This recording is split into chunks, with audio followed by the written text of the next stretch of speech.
Kami mempersembahkan renungan santapan rohani, terjemahan dari renungan Our Daily Bread.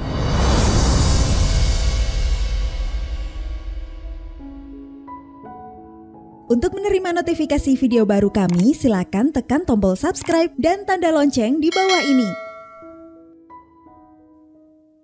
Sahabat ODB, pembacaan Alkitab hari ini terambil dari 2 Korintus, pasal yang keempat ayat yang ke-16, sampai dengan pasal yang kelima ayat yang kelima. 2 Korintus pasal yang keempat ayat yang ke-16, sampai dengan pasal yang kelima ayat yang kelima.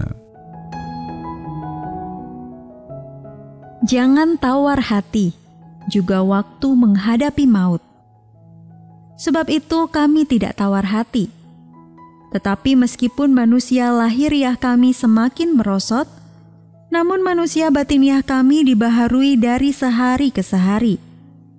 Sebab penderitaan ringan yang sekarang ini mengerjakan bagi kami kemuliaan kekal yang melebihi segala-galanya, jauh lebih besar daripada penderitaan kami.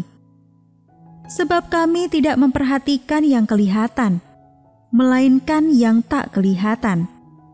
Karena yang kelihatan adalah sementara, sedangkan yang tak kelihatan adalah kekal. Karena kami tahu bahwa jika kemah tempat kediaman kita di bumi ini dibongkar, Allah telah menyediakan suatu tempat kediaman di sorga bagi kita, suatu tempat kediaman yang kekal yang tidak dibuat oleh tangan manusia. Selama kita di dalam kemah ini, kita mengeluh, karena kita rindu mengenakan tempat kediaman sorgawi di atas tempat kediaman kita yang sekarang ini. Sebab dengan demikian, kita berpakaian dan tidak kedapatan telanjang. Sebab selama masih diam di dalam kemah ini, kita mengeluh oleh beratnya tekanan, karena kita mau mengenakan pakaian yang baru itu tanpa menanggalkan yang lama, supaya yang fana itu ditelan oleh hidup. Tetapi Allah lah yang justru mempersiapkan kita untuk hal itu, dan yang mengaruniakan Roh kepada kita sebagai jaminan segala sesuatu yang telah disediakan bagi kita. Ayat mas renungan hari ini terambil dari 2 Korintus pasal yang kelima ayat yang keempat. Selama masih diam di dalam kemah ini, kita mengeluh oleh beratnya tekanan. Renungan hari ini berjudul Kemah Rapuh, ditulis oleh Arthur Jackson. Kemahnya sudah rapuh, ujar kawan saya, Paul, seorang gembala di sebuah gereja di Nairobi, Kenya. Sejak tahun 2015, jemaatnya beribadah dalam sebuah bangunan yang mirip tenda. Sekarang Paul menulis, kemah kami sudah usang dan bocor sewaktu hujan. Ucapan kawan saya mengenai kondisi tenda mereka yang rapuh itu mengingatkan kita pada kata-kata Rasul Paulus tentang kerapuhan kita sebagai manusia. Manusia lahiriah kami semakin merosot.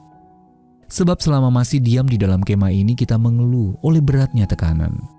2 Korintus pasal yang keempat ayat yang ke-16 dan juga pasal yang kelima ayat yang keempat.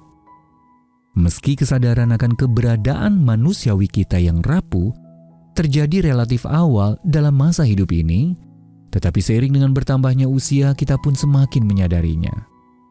Waktu memang menggerogoti kita. Semangat usia muda perlahan-lahan menyerah pada penuaan yang tidak dapat kita hindari.